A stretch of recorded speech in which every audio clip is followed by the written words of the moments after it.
Le constat que le traitement réservé aux ovnis en France n'était pas à la hauteur de l'importance et de la gravité du sujet.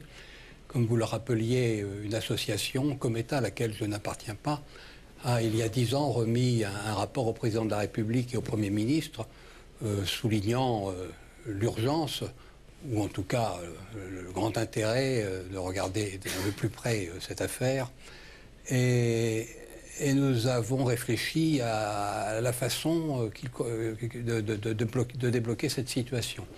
Alors, nous nous sommes rendus compte que finalement, tout le monde se tenait par la barbichette, que le monde politique, que le pouvoir politique attendait que le monde politique s'en émeuve, que le monde politique attendait la caution de la communauté scientifique, que la communauté scientifique attendait une mission de la part du pouvoir politique. C'est le serpent qui se mord la queue, quoi. C'est un serpent qui se mord la queue. Alors nous avons cherché le maillon faible et nous nous sommes dit que finalement, la meilleure façon peut-être de débloquer la situation, c'était de s'adresser au pouvoir politique.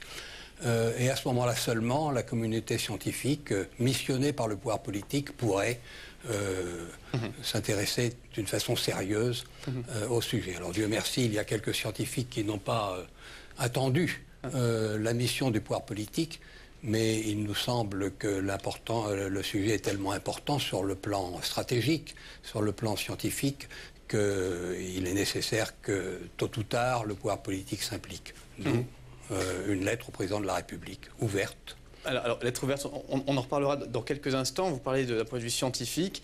Je me tourne sur le scientifique autour de cette table, Jean-Pierre Petit. Après, on a dit le rapport Cometa. Qu'est-ce qui a été fait concrètement d'un point de vue purement scientifique ces 30 dernières années? Je parle bien sûr en France. Moi, j'ai fait une série de publications scientifiques. Les 3 dernières, c'était au mois de septembre, c'est-à-dire dans un colloque international de magnéto-hydrodynamique que je suis allé, où on a présenté avec Geoffrey un travail. On a donc 3 articles. Ces articles sont, il y en a un sur les aérodynes discoïdaux. Et je parle d'un point de vue plus général, d'un point de vue scientifique au niveau du gouvernement. On a parlé tout à l'heure du GIPAN, qui dépend du CNES. Il y a des témoignages qui sont recueillis. Il y a quand même quelques personnes qui y travaillent. Là, je peux vous répondre, parce que disons que je crois que c'est en 2005, j'ai eu Sillard au téléphone, et Sillard, c'est le créateur du GIPAN. Voilà, c'est ça. Et je l'ai trouvé tout à fait sincère, honnête, donc il a essayé de faire quelque chose, mais en fait, il y a des oppositions énormes à l'intérieur du CNES, énormes à l'intérieur du pouvoir politique, énormes à l'intérieur de l'armée. Par exemple, je crois que c'est vous, Pinot, qui m'avez parlé de ça. Comme État, il y a Letty et tous ces gens-là, ils ont essayé de faire quelque chose. Ils en ont pris plein le nez, quoi. Je veux dire que leur hiérarchie a désapprouvé leur initiative. D'ailleurs, vous parlez... Je suis désolé de ne pas les voir ici ce soir. Mais d'ailleurs, je les ai invités, mais ils n'ont pas accepté de venir, très clairement. L'idée, justement, c'est que quand on parle... Encore aujourd'hui, vous êtes un éminent scientifique, vous avez publié, je ne sais pas combien de revues, notamment sur la magnéto-hydrodynamique. Bon, bref, même vous êtes fait montrer du doigt, limite injurié quand vous parlez de ces phénomènes. Pourquoi? Mais c'est pas injurié, c'est crédit coupé pendant 30 ans. Et quand vous avez par exemple Bougnas, qui est biologiste, qui avait fait les analyses sur l'atterrissage de Trans-en-Provence, il en a parlé. Suppression de laboratoire, suppression de moyens de travail, plus rien. Il s'est retrouvé avec une chaise et un bureau, c'est tout. Alors moi, je pouvais travailler avec le papier-crayon, donc j'ai continué à me battre papier-crayon, parce que j'étais théoricien aussi. Bougnas, lui, il en est mort, on peut dire. Mais vraiment, on lui a tout enlevé. Tous ses moyens, tout son personnel. On sent bien une révolte dans ce que vous dites, malgré tout, vous continuez un petit peu à étudier. Mais ça s'appelle la chasse aux sorcières, c'est tout. Ouais. Et c'est dans le domaine partout. Par exemple, Letty aussi a une désapprobation de sa part de sa hiérarchie. Je rappelle que Général Letty, donc c'est celui qui a fait le rapport Cometa, qui en est président. Patrice Desmazeries. Non, simplement préciser que le CNES, quand même, avec le GIPAN, relève et, avec l'aide de la gendarmerie aussi, essaye pour l'instant de relever tous les cas d'observation et le font de manière assez sérieuse. Mais quand même. Ça sert à rien. Par exemple, Patnais vient de donner une interview. Patnais, c'est le président actuel du... Non, on va remettre. Alors, je rappelle juste évidemment que le CNES, donc c'est le Centre national des études spatiales, à l'intérieur duquel il y a une cellule qui s'appelle le GIPAN, le groupe d'études et d'informations sur les phénomènes aérospatiaux non identifiés. Et donc voilà. Donc en gros, pour l'instant, ce qu'ils font, c'est quand même pas mal. Ils recueillent en gros tous les témoignages. Mais non. Il y a Patnais actuellement, il est à la retraite depuis le mois de décembre. Il a un successeur qui n'a pas encore pris ses fonctions. Ils ont mis 60% des rapports de gendarmerie en ligne. Il n'y a rien dans ces rapports, strictement rien d'utilisable. Rien. L'OVNI venait de la gauche, il est allé à droite, Madame Machin a dit ceci et cela, et voilà. Et nous avons fait des cas. Il n'y a rien. Mais j'ai envie de dire d'un côté. C'est 30 ans de recueil de rien. Mais est-ce qu'on ne peut pas étudier justement ces. Pour l'instant, effectivement, vous dites qu'il n'y a rien. Il y a quand même ces témoignages. Alors, je ne sais pas, d'un point de vue psychiatrique ou je ne sais pas, on étudie les témoignages avant autre chose. Est-ce qu'on peut utiliser les témoignages scientifiquement? Est-ce que c'est une donnée qu'on a qui peut faire part d'une analyse scientifique? Alors, Gilles Pinon, je ne sais pas ce que vous en pensez, vous?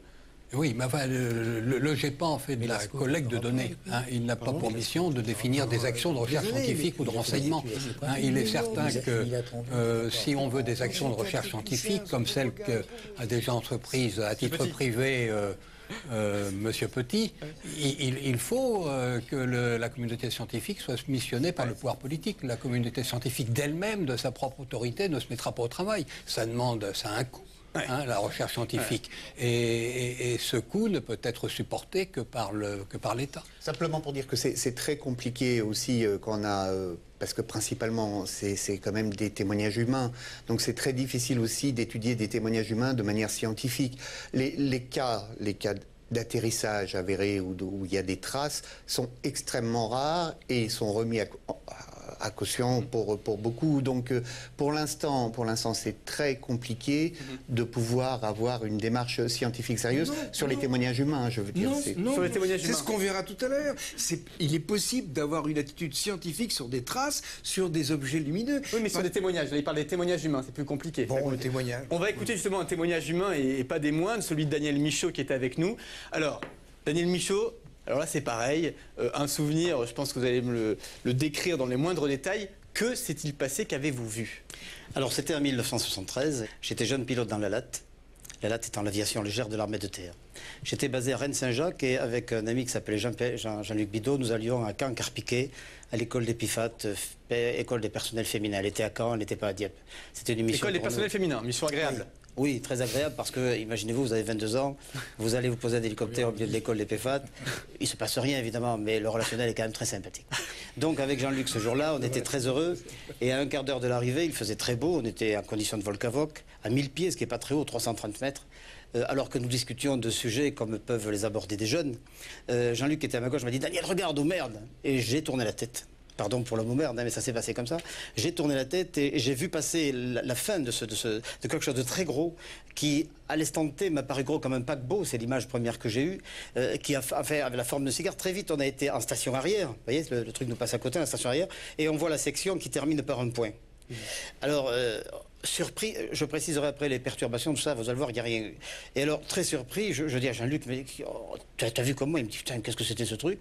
Donc, pendant les minutes qui ont suivi, on était quand même pas dans une position de grand confort psychologique, je suis très honnête avec vous. On avait les yeux qui tournaient un peu partout, on se disait qu'est-ce que c'est ce truc? Bon, on ne passait plus à l'école des PFAT à ce moment-là.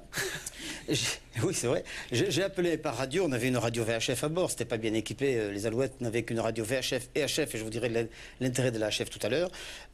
J'appelle donc le contrôleur et qui me dit oui, on a vu ça par céoscope. Voilà cette histoire. Alors, ce qu'il y a donc en gros une trace radar du phénomène. Trace radar qui a traversé le scope à un temps très court et qui... Donc ça c'est rarissime quand même quand un témoignage est corroboré par une trace radar. Absolument, absolument. Et alors si vous voulez, ce qu'il y a d'assez étonnant dans tout cela, c'est que la taille de l'objet étant gigantesque, hein, on aurait dû, avec notre petite Alouette 2, qui est un petit hélicoptère magnifique d'Eurocopter, mais qui date maintenant, on aurait dû être carrément, on aurait dû se cracher. Et alors, je vais aller beaucoup plus loin plus tard, où là, c'est pas une aventure ovni du tout, mais c'est pour expliquer ce qu'on aurait dû ressentir au cours de cette rencontre. Beaucoup plus tard, j'étais chef de cour et vol aux instruments à Dax, en condition indiamaique, ce qu'on appelait le VOI. Et avec un monsieur Offler, on est passé par erreur, enfin pas nous, un Mirage de Mont-de-Marsan est sorti de la P35 que connaît très bien monsieur Crine et est venu mordre dans la R40, c'est-à-dire la zone